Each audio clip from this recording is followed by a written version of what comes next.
सुप्रभात बच्चों।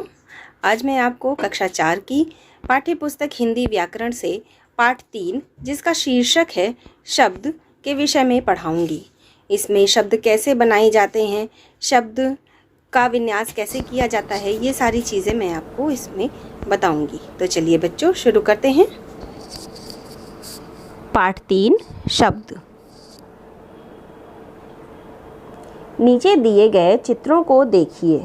सड़क, गिलास, मुकुट, बाजार। यहाँ ये 4 शब्द दिए हुए हैं। आइए आगे देखते हैं। शब्द यानी वर्ड, शब्द को इंग्लिश में हम वर्ड कहते हैं। ऊपर बने चित्रों के नीचे लिखे उनके नाम शब्द हैं। ये शब्द वर्णों को मिलाकर बने हैं, जैसे बा, धनजा, धनरा बराबर बाजार।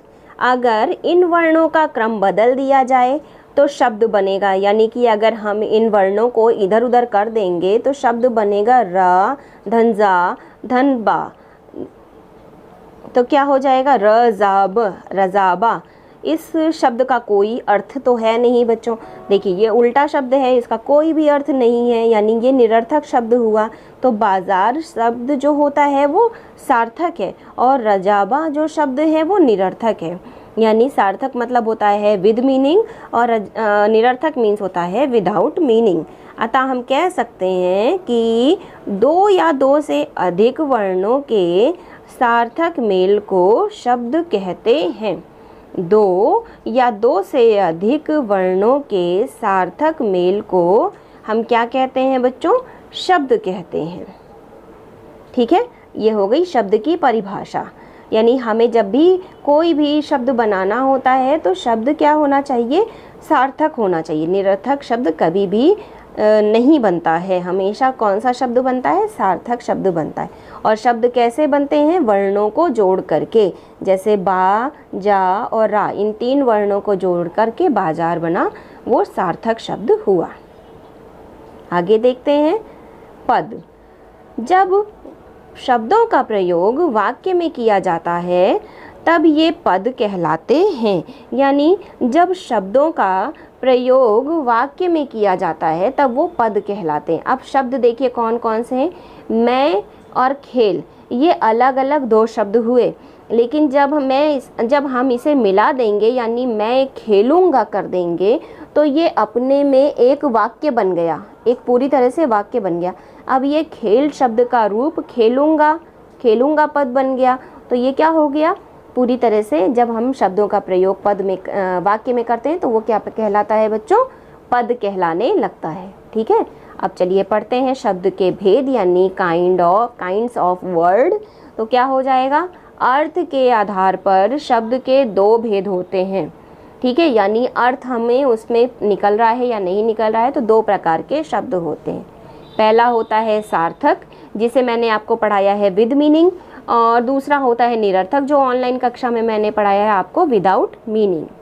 ठीक है, अब हम इसे आगे देखते हैं कि क्या होता है। सार्थक शब्द, पहला सार्थक शब्द जो है वो क्या होता है? यानी अर्थ उसमें होना ही चाहिए, यानी उसका अर्थ निकलना ही चाहिए। वर्णों के मेल से बने ऐसे शब्द जिनका कोई न कोई अर्थ होता है सार्थक शब्द कहलाते हैं। यानी वर्णों के मेल से बने ऐसे शब्द जिनका कोई न कोई अर्थ होता है वे सार्थक शब्द कहलाते हैं। यानी अर्थ जरूर होना चाहिए इसमें, जैसे कमरा, कमरा यानी कि रूम, गमला, गमला यानी कि पॉट, पुस्तक, पुस्तक यानी कि बुक। अर्थ निकल रहा है ना? तो अब यहाँ देखिए दूसरा क्या है? निरर्थक शब्द। वर्णों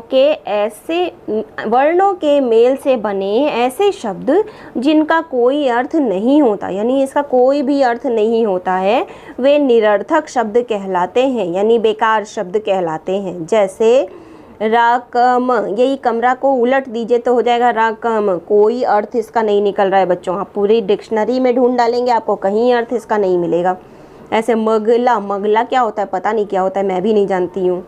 कपुस, कस्तपू, ये देखिए पढ़ने में भी कितना अटपटा लगता है, और सार्थक शब्द कितनी जल्दी आप पढ़ लेते हैं ना, कमरा, गमला, पुस्तक। लेकिन यही आप पढ़ेंगे राकम, मगला और कस्तपू, तो कितना गंदा लग रहा है। तो निरर्थक शब्द ऐसे होते हैं जिनका कोई भी अर्थ नहीं होता है, वो बेकार के शब्द होते हैं। तो शब्दों के भेद अन्य आधारों पर भी किए जाते हैं। यहाँ आपने अर्थ के आधार पर 2 शब्दों के भेद देख लिए, सार्थक और निरर्थक, लेकिन अन्य आधार पर भी हम शब्दों के भेद करते हैं। इनके विषय में अगली कक्षाओं में पढ़ेंगे। अगली कक्षाओं का मतलब मैं अगली जो स्लाइड बनाऊंगी, अगला जो आपका वीडियो भेजूंगी, उसमें हम आपको पढ़ाएंगे शब्द के विविध रूप, यानी शब्द भंडार शीर्षक के अंतर्गत हम आगे आपको पढ़ाएंगे। उसमें कौन कौन से टॉपिक होते हैं, जैसे पर्यायवाची शब्द, विलोम शब्द, अनेकार्थी शब्द, अनेक शब्दों के लिए एक शब्द, ये सारे ये सब भी शब्द के ही भेद हैं। ठीक है, आगे चलिए देखते हैं शब्द रचना। अब मूल शब्द के पहले या पीछे कुछ शब्दांश जोड़कर नए शब्द बनाए जाते हैं। मूल शब्द का मतलब होता है जो शब्द है, ठीक, जैसे पुत्र, पुत्र एक शब्द है। अब इसके पहले जो है शब्दांश हम जोड़ेंगे, जैसे हमने जोड़ा सु, तो इसका जो नया शब्द बन जाएगा वो हो जाएगा सुपुत्र। ऐसे ही पुत्र के पहले अगर हमने शब्दांश जोड़ दिया कु, तो क्या हो जाएगा, ये कुपुत्र हो जाएगा। ऐसे ही ज्ञान के पहले अगर हमने जोड़ दिया अ, तो हो जाएगा अज्ञान, और अगर हमने जोड़ दिया धर्म के पहले अ, तो हो जाएगा अधर्म। वन के पहले उप जोड़ देंगे तो हो जाएगा उपवन, और ज्ञान के पहले अगर वी जोड़ देंगे तो हो जाएगा विज्ञान। ठीक है, आगे चलिए देखते हैं और अच्छी तरह से आपको समझ में आ जाएगा आगे। मूल शब्द से पहले जुड़ने वाले शब्दांश, यानी अभी जो पिछली स्लाइड में हमने पढ़ा कि मूल शब्द से पहले जुड़ने वाले शब्दांश को हम क्या कहते हैं, उपसर्ग कहते हैं। ठीक है, अब नीचे देखिए, सबसे पहले ये येलो वाले ब्रैकेट में मूल शब्द के बाद जुड़ने वाले शब्दांश को हम क्या कहते हैं, प्रत्यय कहते हैं। पहले जो शब्दांश जोड़ते हैं उनको उपसर्ग कहा जाता है, और जो बाद में शब्दांश जोड़ते हैं उन्हें प्रत्यय कहा जाता है। अब यहाँ देखिए, मैं आपको पढ़ाने जा रही हूँ। मूल शब्द हुआ सुंदर, और हमने बाद में शब्दांश जोड़ा ता, तो नया शब्द क्या बन गया, सुंदरता। इसी तरह से योग्य में हमने ता जोड़ा तो बन गया योग्यता। बच्चों, इसी तरह से लिख में हमने आई जोड़ा तो बन गया लिखाई। ऐसे मूल शब्द हुआ मजदूर, तो ई शब्दांश जोड़ दिया तो हो गया मजदूरी। ऐसे हो गया लोहा, तो लोहा में आर जोड़ दिया तो क्या हो गया, लुहार। धर्म में हमने इक जोड़ा तो हो गया धार्मिक। यानी मूल शब्द के बाद जुड़ने वाले शब्दांश को हम प्रत्यय कहते हैं, और जो पहले शब्दांश जोड़ते हैं उनको हम उपसर्ग कहते हैं। ठीक है बच्चों, इतना आपको समझ में आया ना। अब चलिए आगे चलते हैं। इस पाठ में हमने क्या क्या पढ़ा ये जान लेते हैं। जल्दी जल्दी से फटाफट जान लेते हैं कि हमने इस पाठ में क्या क्या पढ़ा। सबसे पहले हमने क्या पढ़ा, वर्णों के मेल से शब्द बनते हैं। ठीक है, जब हम वर्णों को मिलाते हैं तो हमें शब्द प्राप्त होता है।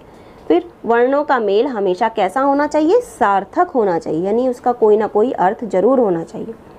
शब्द सार्थक और निरर्थक 2 होते हैं, यानी अर्थ के आधार पर हमने पढ़ा कि शब्द 2 प्रकार के होते हैं, सार्थक और निरर्थक। चौथा पॉइंट क्या है, शब्द जब वाक्य में प्रयोग होता है तब वह पद बन जाता है। जैसे आपने पढ़ा ना, मैं खेल और मैं खेलूँगा, तो वो पद बन गया ना। ऐसे ही उपसर्ग मूल शब्द के पहले लगाकर नए शब्द बनाते हैं, और लगकर नए शब्द बनाते हैं, और जो प्रत्यय होते हैं वे मूल शब्द के बाद लगकर नए शब्द बनाते हैं। ठीक है बच्चों, यहाँ तक आपको समझ में आ गया। और अगर जो नहीं समझ में आया होगा आप मुझसे ऑनलाइन कक्षा में फिर से पूछ सकते हैं। आशा करती हूँ आपको ये पाठ अच्छे से समझ में आ गया होगा। अगर आपको कोई भी शंका हो तो आप मुझसे ऑनलाइन क्लास में बेझिझक पूछ सकते हैं। आज के लिए बस इतना ही, मिलते हैं फिर अगली कक्षा में। तब तक के लिए धन्यवाद।